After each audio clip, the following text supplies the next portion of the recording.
Okay, so we got the engine, transmission, everything out.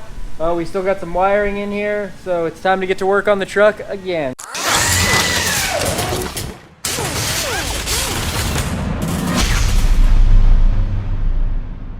Day 3 on the truck. Really, we only got about 5 hours in it so far. So we got the new engine brought in here so we can start working on the harnesses. We kind of got to figure out, you know, what here we need to keep and what we need to get rid of. So we're probably going to keep stuff like the AC wiring stuff, make it a little easier. And then we got to get it connected to this harness to work properly. So that's what it looks like. Potak's over here measuring the transmission to see, you know, how close it is to the factory setup. We'll get all that figured out. It's actually looking like it's pretty close overall, so I'm hoping that it's not going to be too difficult. It's probably about half an inch difference. It actually looks like the old one's longer than the 6-speed. Yeah, this thing looks really long on here, but apparently a little different. All right, so the L83 harness on the newer trucks, all of the trucks that came with this connector here goes into the fuse box. So this is going to be like our main power, our fan relay power, switches and such. Then we have a couple of chassis harness plug-ins.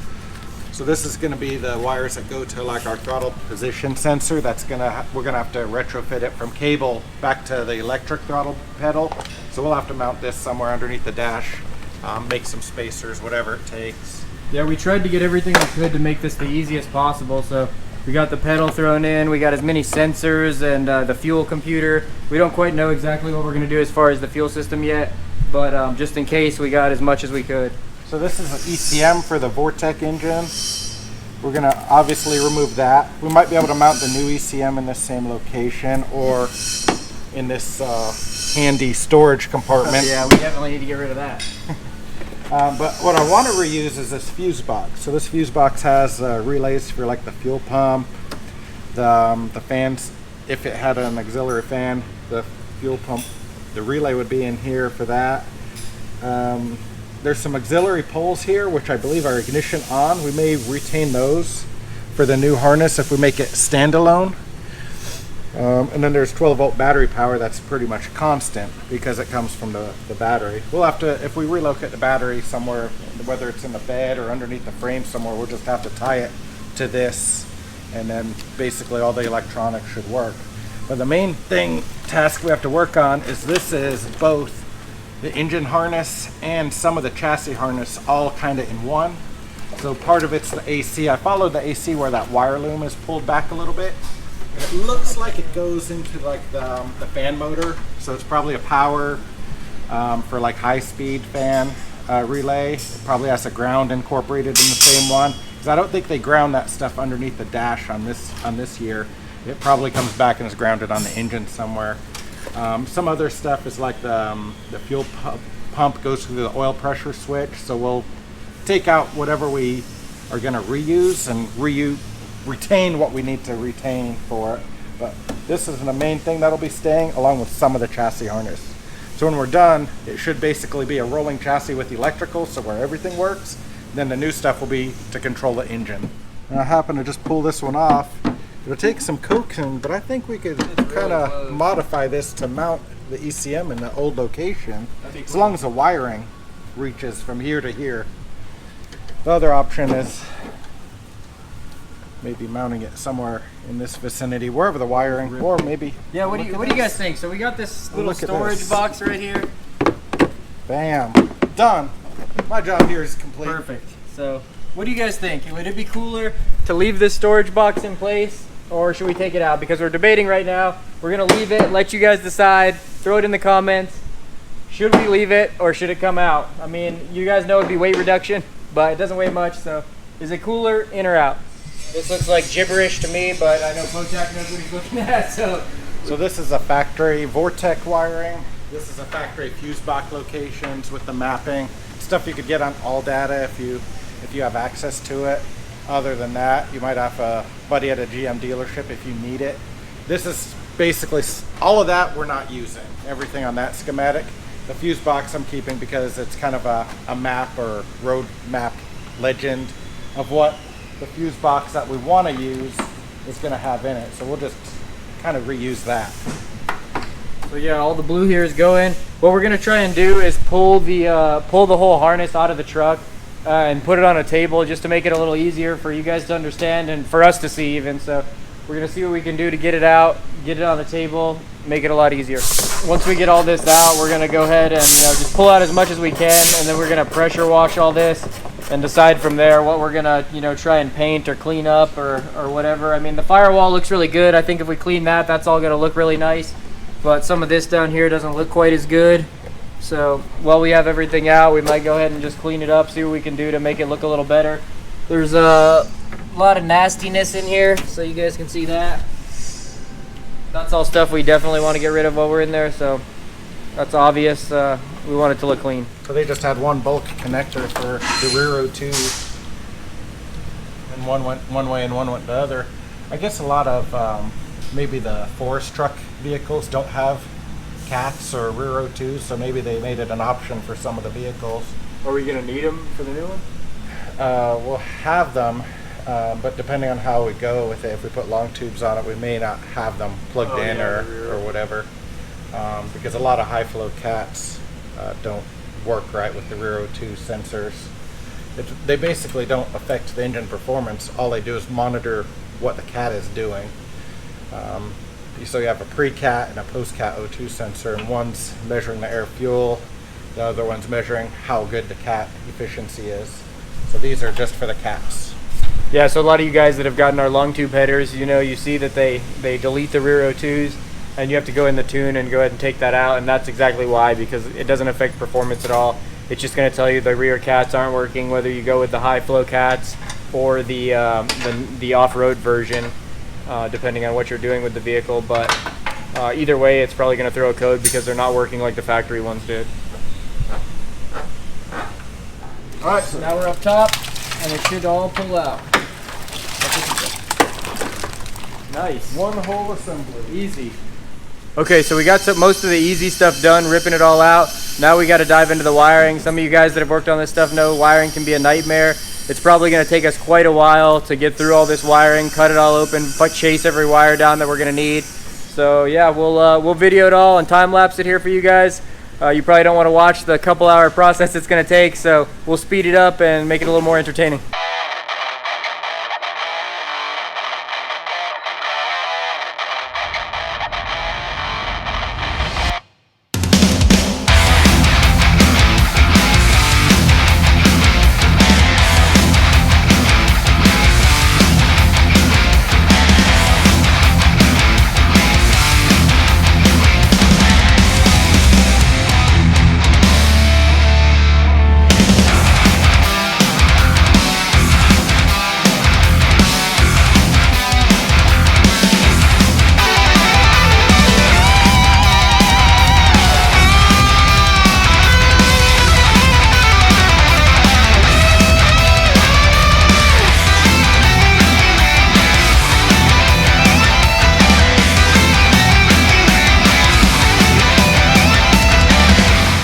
Okay, so after all that, and this huge, what still looks like a total mess right here, we have now separated, or Pochak has separated what we're keeping versus what we're throwing away.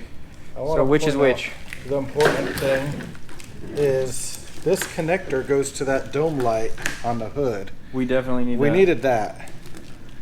This long purple wire is a starter. So this is all staying then? Right. This is those original wires that go in behind the glove box. There's some wires that went down to the transmission that I have to identify, but I believe they went to the neutral safety switch, reverse, stuff like that. And there'll be some speed wires, speed sensor wires for like the cruise control that I tied off. So we'll have to integrate that into the new harness. But that's what we're retaining. It'll be cleaned up a little bit more than that, and then we'll splice in the new harness into the fuse box. And all of this garbage. It'll go with the Vortec engine, the L31 Vortec engine, but it's all the I stuff. think you'd almost be better off just getting a new harness at this point. I would put a carburetor on it and a distributor and be happy with it versus running this stuff. I can't believe I heard you say the C word. The C word. It's forbidden. The unspoken. Sometimes people call up with carburetors on LS motors, but this would be a carburetor on a small block, so I don't think that's forbidden. Oh, you're ahead and take care of this. All right, guys, so we got some stuff to unbox here for the OBS. I'm not even quite sure what it all is. I know there's probably some engine mounts in here, but beyond that, I'm not quite sure. Trevor ordered all this stuff a little while back, so you know he's not here right now, so we figured let's dig into these boxes and see what we got. Stuff's from Dirty Dingo. Dirty Dingo. And it says thank you. Great people over there. Thank you, Dirty Dingo. Let's see, let's just tear into this stuff. I'll try to name off what this is. I have no idea what we got from them. We basically just said, hey, we're doing this swap. Send us what you make. And we'll figure it out. This looks like a pulley. Nice. Power steering pulley. Okay. So let's just go through it. We don't need to open up the small boxes. This kind of feels like Christmas, like Yeah, I'm recording it's like you Christmas. unloading some Christmas gifts here. I mean, car parts are the ideal Christmas and birthday gifts, and my birthday's in 6 months, if anybody remembers. Second box looks like some motor mount type plates and motor mount bolts and crossovers. We'll have to see what else is in these boxes, but those are definitely motor mount cross bolts. We'll just put those over here. Kind of looks like a bunch of meat from the butchers. Yeah, I would like a ribeye in this one. Yeah, I'm hoping for a fillet over here. Fillet. And this one. Oh, it got. It's got a little cut. I don't know who cut that. I would say. Did you perhaps maybe, cut through the paper and right it into the may have been package? me. This razor blade is out of control. We're starting to pile up the new parts already. Let me just put this in here. I'll tape that up because I don't want to lose anything. So this is accessory drive parts, idler pulley, some spacers, some longer bolts, an idler mounting bolt. Which one do we want to open? Let's open Let's go with this one. That little guy? Yeah, you never know. You know what they say about small packages. Here, let me put that razor blade a little bit shallower just in case I cut through another package.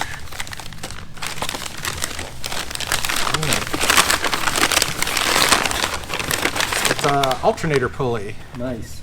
And these things are nice too, dude. Yeah, it looks like I think they make all this stuff in-house. All of this stuff is CNC'd.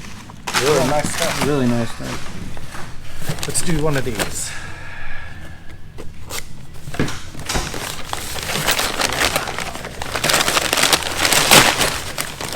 More accessory drive. Nice. These are pretty big spacers. Apparently we gotta space something out. Yeah, I think so. I don't know if this is the alternator side or the AC side, but I think the further we get, the more we'll piece together the puzzle. I've gotten a lot of stuff from Dirty Dingo in the past for a lot of swaps I've done. And they have some really nice stuff. That is a belt tensioner. Nice. So Looks like we're getting closer here to being move set down up. a little bit. We're gonna run out of room.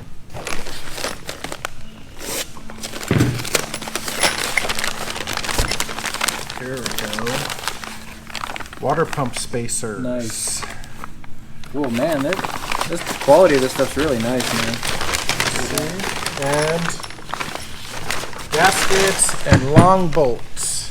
If I'm thinking right, this kit uses like a LS water pump and it spaces it out so the water pump pulley's right in the middle again, which is pretty convenient since the L83 water pump's off to the side. So it'll make it kind of more conventional if that's the intention of it. I believe so. Let's see what we got here. Oh, this one's double wrapped. Oh, There we nice. go. Yes. Oh man. Yeah, so that's Looking definitely good. a motor mount. Dang, So this there's is some two nice sides. stuff. That's a driver's side, and this is a passenger side. It looks they laser cut these things. That's really cool. Man, this is a nice part right here. I think these line up. Like we could take them in and set them on our frame stand motor mounts, and that's basically how they would go and adapt to those spacers that they sent us. Okay. And they're slider mounts, so the engine could slide back and forth. Looks like probably about 1.5 inches either direction. We'll put them in the center first, and then we'll have to adjust it kind of from there. Those are super nice. We'll have to probably replace those stock rubber mounts. Yeah, they have a little bit of age to them. Well, you can see in the engine video how much the engine moved back and forth, and that was just all in the engine mounts. And a front bracket, that, I don't know, their tensioner goes here, and I'm sure the spacer somehow bolt up to that, but I don't know what part of the bracket that is. It could be for the air conditioning. That's probably what some of these other brackets are too. See, I'm careful now. Let that knife cut through a package before. Another bracket. Don't know for what yet. Alternator AC, power steering, one of them. And the biggest package here.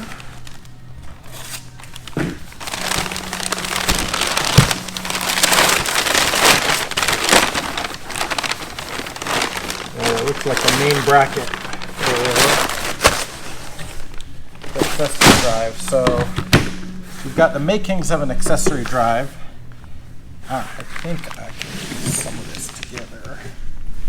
I mean, we sell a lot of Dirty Dingo products, but I'd never really just looked at a whole swap kit like this, and man, it's really high quality stuff. I'm really impressed, and you know, I'd expect nothing less of them. We get nothing but good comments about all their products fitting good, so you know, I'm glad to see it's all so nice. Can't wait to get it all in.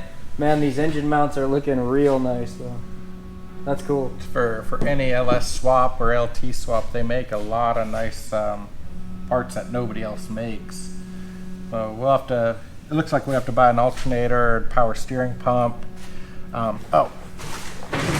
Yeah, we got one more box down here. Is this from Dirty Dingo also? I'm not sure on that one. It was in one of the boxes. Oh, yep, it sure is. Nice. So it's like a, I think that's a sanding type compressor. Nice. So this will bolt to one of the brackets. I don't know which one yet, but we'll get the instructions sorted.